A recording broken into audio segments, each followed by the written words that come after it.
Oh, okay, where the hell are... Wow, we're at Ice Tooth Cave? Really? Ice Tooth? Okay, hi guys, and welcome to another video. Damn, we're still at Ice Tooth Cave. This is from where I filmed that other video. God, that was like a month ago now. Yes, hello, and welcome back to Let's Play Eye of the North. Hooray! It might not have been that long for you guys, but man, it must have been at least a month since I've filmed any footage of this. For those of you watching this, you know, in the far reaches of the future, it's not because I just sort of quit Let's Playing for a while, it's that we went off and ended up doing all of the Underworld and the Fissure of Woe, which I've been talking about quite a lot in the Let's Play. There will be annotations there for you. I might even put them at the end of the previous video, because I tend to find if I put annotations up right now, people are like, oh no, fuck it, I just want to keep watching the video. So yeah, they'll be there somewhere, hopefully, as long as I can remember when I actually upload this.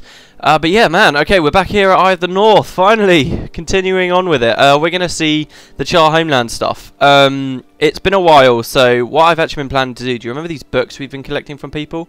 Oh, I don't actually have a book yet.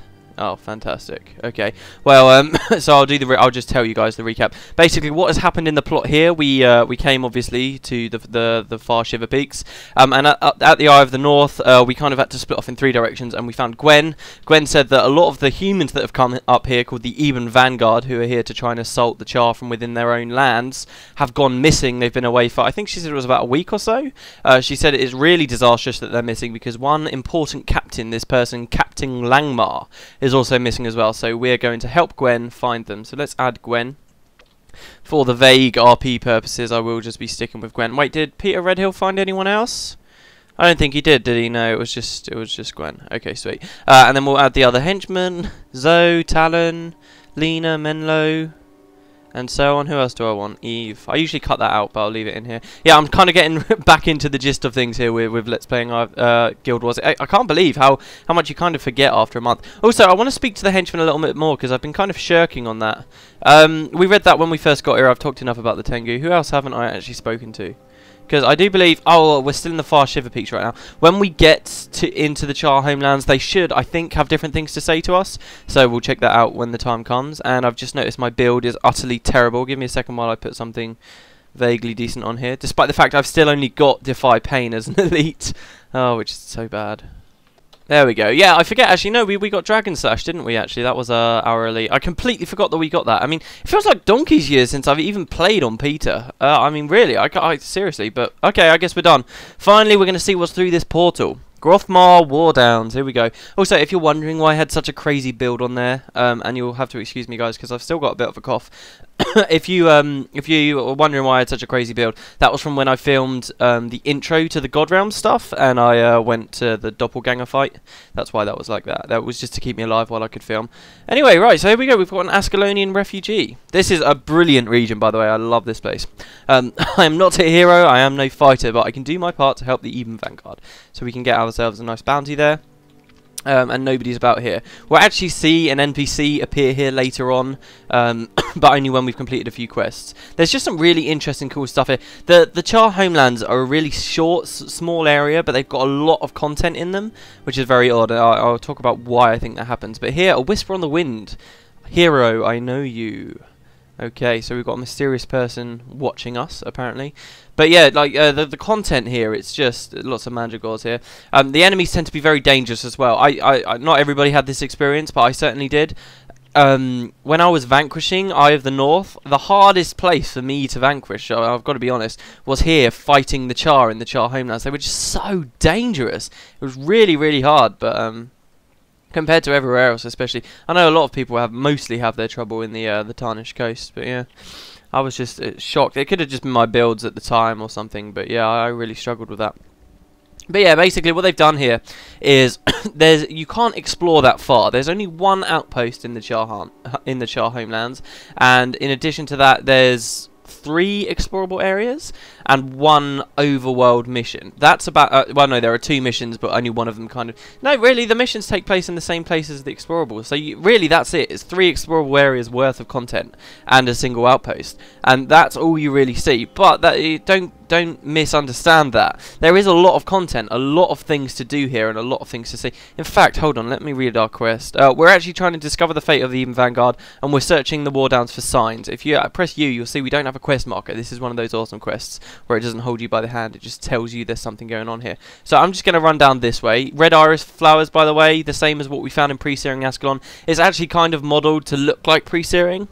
Before Eye of the North came out, a lot of people, you know, I've talked about perma pre-searing characters, one of the first things I ever spoke about in the Let's Play. So if somebody else says, a rustle in the bushes, your deeds unknown to me. Well, we have accomplished many great deeds, haven't we, as Peter? Okay, continuing on. Yeah, so before Eye of the North came out, but there were a lot of people who loved pre-searing. They loved the aesthetic of it, and they were just kind of bummed out that ArenaNet were never really updating it. And I guess this was kind of ArenaNet's answer to them. They were kind of saying, hey, look, the Charr invaded Ascalon, and they completely devastated the lands of Ascalon with this cataclysm, with the faux fire. The cataclysm was in ore, sorry. But really, they don't live in lands like that. Really, they live in lands just like the Ascalonians. They actually destroyed everything that they actually kind of, you know, their what looked like their homelands, which is really interesting, because to me it kind of says that the Charr didn't know what kind of magic they were dealing with when they brought down the Searing, which is quite good, because that kind of, if you ask me, the magic that brought down the Searing, I think I've talked about this before, this cauldron, if you read the description of the cauldron, it basically says this cauldron contains ancient magic, possibly coming from powers long since fallen to sleep, and it basically describes the Elder Dragons, right? Here's one of the pets, by the way, Black Wolves. You can't actually fight them. It's very odd. I don't know why you can't fight pets here, the Black Wolves here, but yeah. I think if we keep going this way, we keep hearing words from that guy talking to us, but if we take a right, we'll go this way. But yeah, what was I mentioning? Yeah, so basically they created this place to look just like pre-searing Ascalon, which is very, very cool. And yeah, they made it so that there was a lot of content around, lots of cool stuff to see, but you couldn't go many places, and I think that was a really good move, because essentially what this means is we go to the Charr Homelands, but we don't go to any Charr towns, we don't go to the Charr capitals, we don't go anywhere. I think these are the lands of, come Guild Wars 2, the Iron Legion moves back into Ascalon, where they were kicked out of originally, and then you've got the Ash and the Blood Legion. One of those legions is off on the right of these mountains here, this mountain range here, to the east of Ascalon, this mysterious land we've never heard about, but we do know the Charr, some Charr live there, and another of the warband's legions is up here, so it's either Blood or Ash, I can't remember which, but yeah, you never go to their citadel or anything like that, and it's cool because it allows us to go to the lands, but you know, leave ArenaNet with an open book relatively while they're designing Guild Wars 2 to sort of shape the culture and the houses they live in and stuff, you know, because it probably would have cost quite a lot to develop all those assets, if you ask me. So yeah, it was quite clever the way they did it. I must say, when I first came here though, I didn't really consider that, and I was just frankly a bit annoyed that we couldn't go and explore many places, particularly considering some areas, sort of one of the explorable areas is down here. In this corner you can look off over one of these cliffs to over here, and it just looks beautiful. It's just this wonderful like forest out there, and you really want to go there, but you never can. I guess it's kind of what I was talking about before, where if you can see it but you can't go there, you want to go there even more than if you really could go there. You know, as soon as they limit you, that's the second you want to go. But yeah. Of course, we do see a bit more of the Charr Homelands in Gwen's story, which I started the Eye of the North Let's Play off with. But that didn't come out with the actual Eye of the North game, of course, and that's only that one instance. So, yeah, we've got a bit of a wreck here. Bloody hell, I want to stop coughing. We've got a bit of a wreck here. Something's happened. We've got some carrion feeders, some corpses, then I assume, or they're just looking for corpses. Some wolves, and on the floor a Vanguard helmet. I do think there are some other clues I'm supposed to like follow, like you can go somewhere and you see like some tattered armor or something, and it slowly leads you here. Like I say, there's no quest starburst, and that's really cool. I really like the way they did that. So yeah, somebody's been watching us in the bushes. That's not actually got anything really to do with this mission here, which is pretty cool if you ask me. Nothing to do with it at all. So we'll learn more about that as time goes on. I will warn you guys. I wonder how long this video has been filming actually, whether I should stop before the mission or try and film two together. I don't know. Yeah, I will warn you guys, until now, before every single video, well, I shouldn't say until now because I'll be doing it again. Before every single video, I've done research and sort of looked at the quests I'm going to do, found interesting trivia and stuff to talk about. As you all know, I've started work now, and I literally just got in through the door about 15 minutes ago, and I couldn't be bothered to do any research, so I'm going into this one without any research. I will start doing it again later, though, don't worry about that. You can tell a great battle took place on this spot. Below you is a battered and broken Vanguard helmet. The even Vanguard definitely fought here. You should examine the helmet more closely. Okay, shall we examine it? Let's go in. Alright, so this actually takes us to a mission, the battlefield. Well, no, this is the battlefield is just the name of the cutscene. The mission will come after it. Now I'm going to be coughing in the background and editing it out. Yeah, okay, so the battlefield.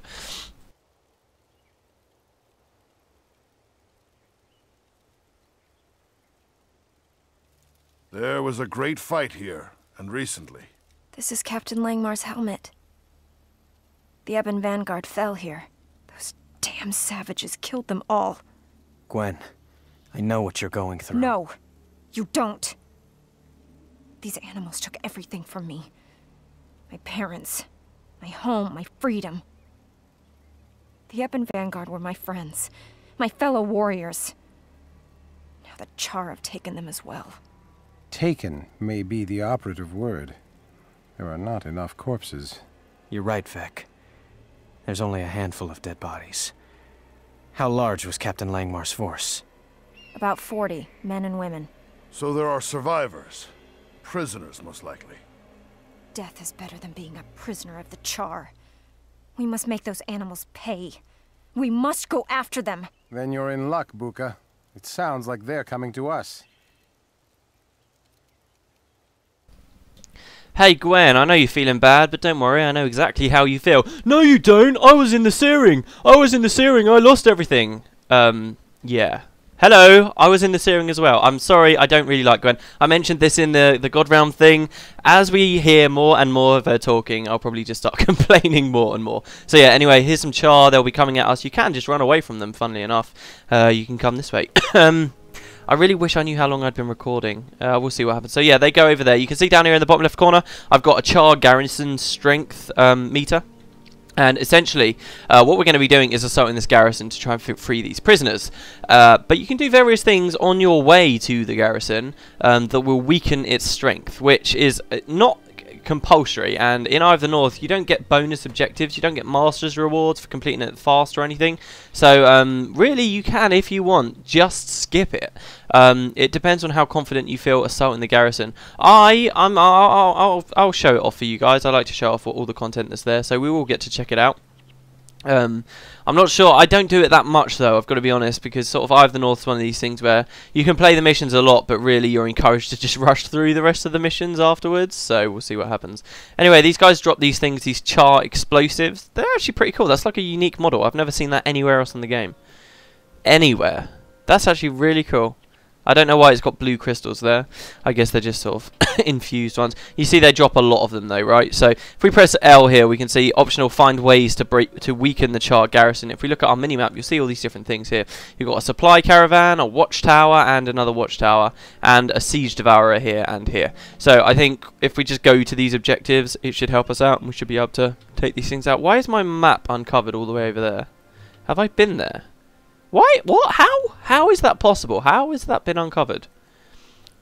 I don't play this character outside of the videos, so I have no idea what happened there. But just check out this place, man. The Charr Homelands is beautiful. It's incredible. I love it. It's so good. It's the Tarnished Coast is still the #1 spot for me and #1 in the whole game. But you know, this comes pretty close. This is what I like. You know, real forest. In fact, I remember when Guild Wars 2, the first trailer that came out. This is when I first started sort of getting into the community and. You know, when the Guild Wars 2 Guru forums first opened, I was there basically because of this trailer, and we were all super excited about it. And I remember at the time Aaaaand wasn't actually out, and there were just loads of people bitching about the graphics, basically saying, "Oh, Aaaaand looks way better than it, and it's coming out soon." There were even, you know, people saying, "Oh, it doesn't look like Crisis, so it's going to be crap." You know, you always get people saying that kind of stuff though. But one of the most compelling arguments for me with people bitching about the graphics, and I've always been perfectly happy with it. Well, we all know that they're going for their more sort of concept art, sort of stylish way instead of more photorealistic. But one of the main arguments I always heard was there was like a screenshot that someone had taken of a Charr running through a forest, and it turns out that's actually in Ascalon now. At the time, we thought it was here in the Charr Homelands, because when they released Eye of the North, obviously they added this huge chunk of map here. So for a long time, we thought Guild Wars 2 was going to take place all over the whole map. I think ArenaNet maybe planned that too, but eventually realised they'd bitten off more than they could chew, so they cut it back down to the original Prophecies map at Guild Wars 1's launch. But anyway, yeah, so at the time, we all thought that this was Charr Homelands areas.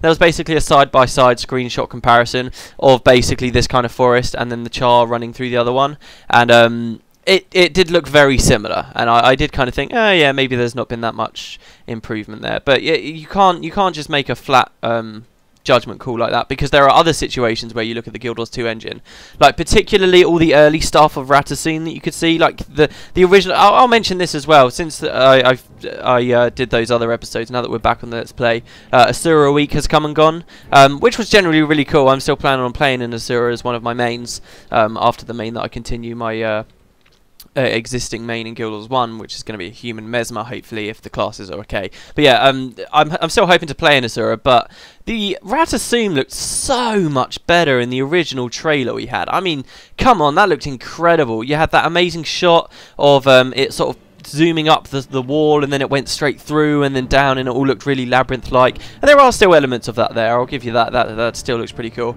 But I don't know, it just kind of feels like it's all lost a lot of detail, and I guess that's where ArenaNet have had to start cutting a lot of stuff out to get it optimized so that crappier PCs can run it, so that they don't have a really severely lockdown audience, which is a shame. It's a real shame. Like some of the stuff there's a particular shot where it's kind of panning up outside Aaaaand, and you can see sort of a golem walking towards the camera, and there's like this kind of all these floating bits of architecture around.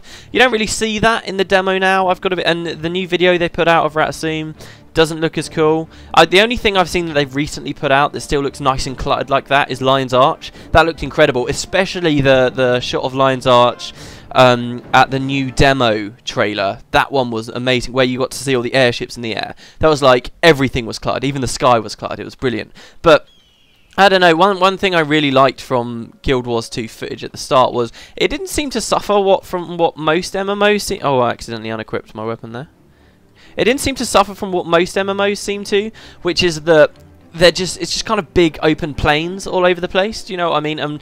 It's generally big open plains because A, the game has to accommodate for the fact there could be 50 people there all at once and they need space, and you know it doesn't, and they don't want it to look like a massive clusterfuck. And obviously the other side of the coin is performance. You know, two quite valid reasons to have it looking like that. But you know, the original shots we saw in the first maybe 2 trailers of Guild Wars 2 seemed to not suffer from that at all. You know, it was never big open fields. It just all looked so brilliant and alive. And I don't know, like there was an extensive video somebody did from Gamescom, I believe, or it was PAX, where they did a big tour of Divinity's Reach in the demo, and it just looks much more open. And I'm not complaining that much, but it just seems like a little bit of a shame, you know. Anyway, right, God, I don't know what the hell I'm talking about. Here's a Charr watchtower. What are we doing to it? Can we just drop explosives by it and blow it up? No, I didn't think so. What the hell am I supposed to be doing here? Charr watchtower. Just taking out the... Oh, wow. Wow, that was a bit delayed. Wow, okay. Oh, and it's still breaking. Fantastic animation. Jesus. I wonder if that's using a cutscene anywhere. That was brilliant. I've never really paid attention to that before. Sweet. Okay, so there you go. That's one down. You can see that the bar's lowered a little bit. We'll continue on. I think I've been rambling, taking a really slow pace here, so I may be filming 2 episodes back to back, which could be a good idea actually. Maybe I'll do that. Maybe I'll do 2 Guild Wars videos back to back. Then that means tomorrow I can spend the day like doing the research for the next 2 videos I do. Do you see what I mean? So then I kind of get the time. Bioshock, it will be continuing. You know, I kind of like the idea of having a side Let's Play going on the whole time, so you know it will still be 2 videos every day. I think I'm coping quite well with it. Thanks for asking. So far, yeah, I'm not having too much trouble. Yeah, you see how I came down here, by the way? I think that's just if you want to speed rush through the mission, you can basically just run straight down, straight across the beach, and then attack the Charr camp. If you want to go the other way, maybe it's best to fight the Charr when they assault you here, and then go sort of over there. But whatever, it's not a big deal. The problem with these explosives is me as a melee guy that can't use any spells, I kind of have to drop the explosives to be able to fight, but they detonate on being dropped. Luckily a lot of Charr drop them, so that's not too bad, but yeah. Alright, here we got another one. I'll drop it in front of here. Let's hit save yourselves. And then that should blow up after a moment's delay. The henchmen are actually doing really well, I must say. I've been able to play with the party window off. They're killing stuff very quickly. There's a big difference between hard mode and normal mode. As I've mentioned before in Eye of the North, So, you know, there's so many more spawns, they can all do this more and that. Like, I think the Charr here, actually, like I said, I haven't done research for this video. Oh, okay, here we go, we've got dialogue. Aaaaand the Trickster says, "Look lively, troops, our lunch has arrived." Okay, and they're going to fight us with the Siege Devourer.